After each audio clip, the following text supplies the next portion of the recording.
Cher Lion, comment allez-vous? Bien, je l'espère. Voici votre horoscope du mois d'octobre. Voyez comme il fait beau, il fait bon. La vie coule comme une chanson, aussitôt qu'une fille est aimée d'un garçon. Il faisait toujours comme ça, Claude François. Bon, alors allons-y, c'est parti, let's go. Pour cet horoscope, un horoscope très sympa. Des prévisions très agréables. Surtout en début de mois, au niveau financier peut-être, vous pouvez justement avoir un 15 premiers jours là florissant, réjouissant sur le plan matériel avec des bénéfices, peut-être des rentrées inespérées. En tout cas, la confirmation que l'équilibre est préservé ou alors trouvé si vous étiez dans une période un petit peu difficile et chaotique. Voilà, donc Mercure, c'est aussi des entretiens qui sont desquels vous sortez avec le sourire. Qu'est-ce qui se passe? Oui, vous avez des commentaires à faire, Madame Gazelle? C'est la gazelle derrière, attention, on ne peut pas parler tranquillement, vous voyez, il y a toujours quelqu'un qui vous coupe la parole. Donc des transactions très agréables, et je vous ai dit, oui, des entretiens, et vous sortez de ces entretiens avec le sourire aux lèvres, et peut-être avec un contrat à la main, si vous cherchez un emploi. Donc ça, du 1er au 17. Que vous dire d'autre? Donc oui, Mercure, c'est aussi...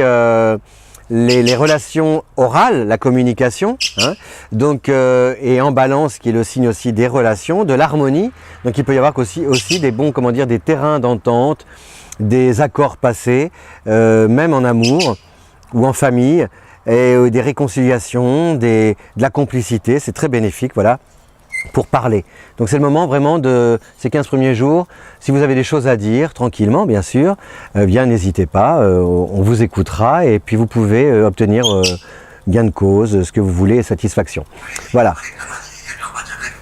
D'accord, je suis d'accord avec ce qu'elle dit, moi aussi. C'est l'horoscope version perroquet, version gris du Gavot. Alors Vénus en balance arrive du 15 au 31, vous voyez, donc on était du 1er au 17 avec Mercure, et là c'est la Vénus pardon, qui prend le relais. Donc Vénus c'est l'amour, donc cette deuxième partie de l'année, du mois pardon, est très bénéfique pour le Lion. Vous avez, comment dire, sur le plan sentimental, des très jolis moments à vivre, peut-être une escapade à deux, une évasion, le projet d'un voyage, ou alors on arrête une date pour l'année prochaine avec la possibilité peut-être de se fiancer, pourquoi pas de se marier. On peut aussi vouloir faire un bébé, c'est très joli, c'est très sympa. Et puis des amis, des nouveaux amis, des rencontres très agréables. Et si vous voulez aussi, peut-être dans le travail, un pas supplémentaire que vous faites grâce à des contacts nouveaux, et le courant passe tout de suite bien, il y a un feeling, et ça peut ouvrir des portes comme ça sur d'autres projets, et que l'on sollicite vos talents, vos compétences pour plancher comme ça, pour tenter l'aventure ou rallier une équipe, en tout cas vous associer à de nouvelles activités.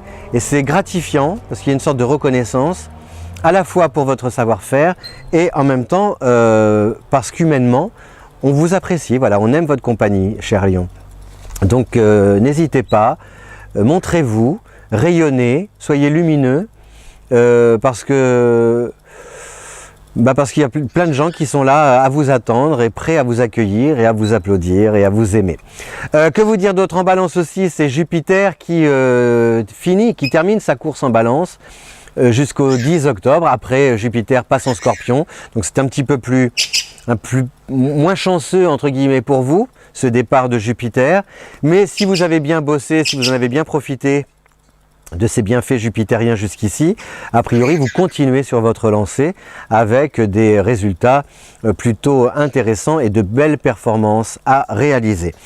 Voilà, donc un mois de, que vous dire d'autre? On a toujours Saturne en Sagittaire qui vous fait avancer un peu lentement. Il peut y avoir des retards, des dates que vous pensiez arrêter, des projets que vous pensiez comme ça aussi prêts à être lancés à telle période, et puis ils sont reportés, ajournés, pas annulés, mais il peut y avoir comme ça des reports. Et enfin, Mars aussi en balance du 23 au 31, la dernière semaine du mois d'octobre. Et là, Mars justement vous donne de l'élan. Ça confirme, si vous voulez, ce que je vous disais, c'est-à-dire qu'il y a une bonne coordination et une cohérence entre les échanges et ce que ces échanges entraîne ou provoque et les projets qui découlent de ces échanges. Voilà, ça c'est très bénéfique. Gardez cette idée-là, on vous aime beaucoup, vous bossez super bien, on vous fait des propositions et à la suite de ces propositions, il y a vraiment la mise en route, le lancement de nouveaux projets et avec aussi peut-être de l'argent à gagner. Voilà, chère Balance, vous avez quelque chose à rajouter? Non, personne? Bon, merci, ok. Je vous dis à bientôt, je vous souhaite un beau mois d'octobre et n'oubliez pas que si vous diffusez le plus possible cette vidéo, si vous en parlez autour de vous, si vous likez, si vous aimez, si vous appréciez, si vous adorez, si vous... voilà, eh bien vous aurez la chance de pouvoir découvrir votre horoscope en priorité le mois prochain. Je vous dis à bientôt, j'allais dire je vous embrasse, je sais pas si je peux, allez, à bientôt, merci beaucoup de votre fidélité, ciao.